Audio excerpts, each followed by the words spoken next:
BNP pledges state recognition, welfare for martyrs in manifesto. Election polls, referendum preparations complete, Anwarul Islam. Section 144 imposed around CA's residence Jamuna amidst protests. Country's interests above all, Salahuddin. EC decides to keep polling stations smoke-free. Those who fail to prove honesty have no right to seek votes, Shafiqur. Veteran Baul singer 𝗞𝗲𝘆𝘀𝘀 is no more. New START nuclear treaty was flawed, says senior U.S. official. U.S. says Trump prefers diplomacy with Iran but warns he has military options. Italy set for 2026 Winter Olympics opening ceremony.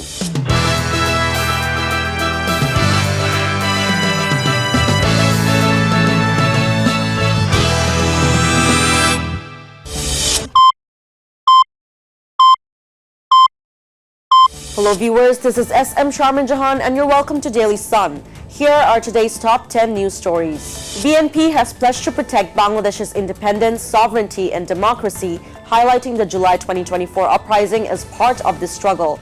The Election Manifesto 2026 announced by Chairman Tariq Rahman under Bangladesh First promises state recognition, welfare and rehabilitation for martyrs and the injured, along with accurate lists and proper honor for Liberation War martyrs. The party also plans to preserve memorials, correct distorted history in education, support freedom fighter entrepreneurs, and provide medical care, employment, and rehabilitation for injured individuals. A separate department under the Ministry of Liberation War Affairs will ensure speedy trials, dignified livelihoods, and educational opportunities for martyrs' families and July uprising fighters. Election Commissioner MD Anwarul Islam Sarkar said all preparations for the 13th National Parliamentary Election and referendum on February 12 are complete.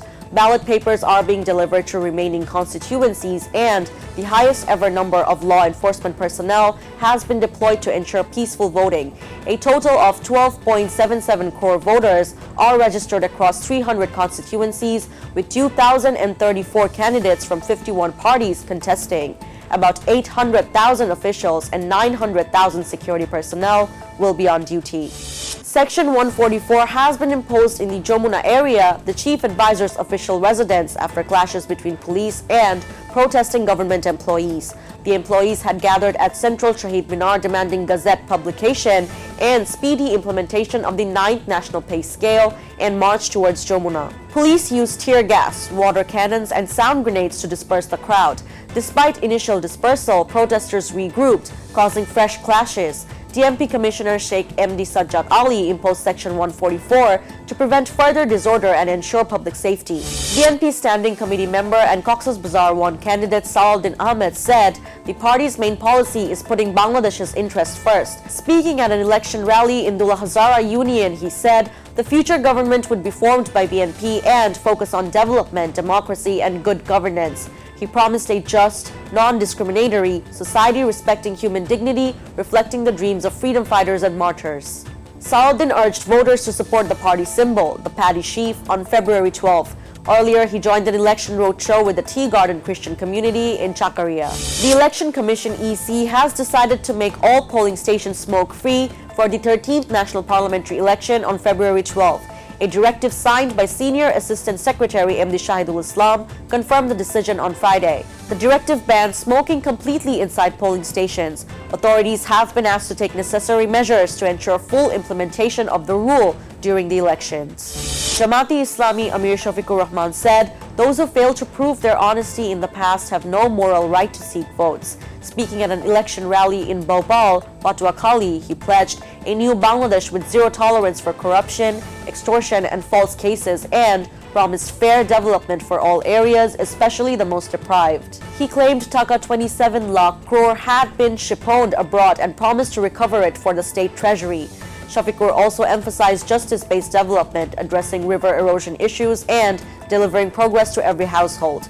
He handed over election symbols to Jamaat and alliance candidates, urging people to vote, with nearly 50,000 supporters attending from all 8 upazilas of 𝗞𝗲𝘆𝘀𝘀. Veteran Baul singer 𝗞𝗲𝘆𝘀𝘀𝘀 died at Mymensingh Medical College Hospital early Friday morning at the age of 64.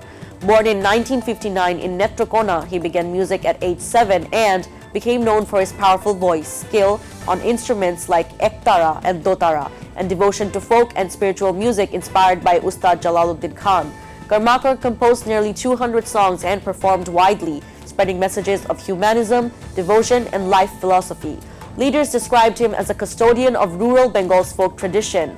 His death has left a deep void in Kendua, Netrokona, and the wider folk music community. A senior U.S. official criticized the new expired New START nuclear arms control treaty with Russia, saying it failed to cover all types of nuclear weapons. Thomas G. DiNanno, U.S. Undersecretary of State for Arms Control, called the pact flawed during a press briefing in Geneva on Friday. He also noted that the treaty excluded China despite its growing nuclear capabilities, pointing to key shortcomings in the agreement's structure and scope. The White House said diplomacy is President Trump's first choice for dealing with Iran, but military options remain.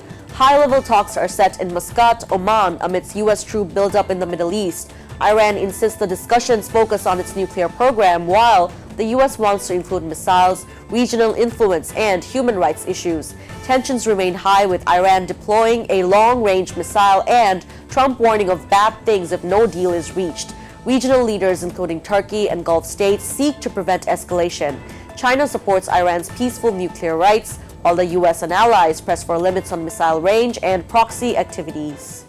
The Milan Cortina Winter Olympics officially opened on Friday with a ceremony at Milan's San Siro Stadium. The geographically dispersed games will feature 2,900 athletes parading near their competition venues in Cortina, Livingo, and Predazzo, celebrating Italian design, fashion, and harmony. Performers include Mariah Carey, Andrea Bocelli, and Lang Lang. U.S. dignitaries J.D. Vance and Marco Rubio attended. Competitions have begun, including curling and women's ice hockey. Lindsey Vonn will test her injured knee in downhill training.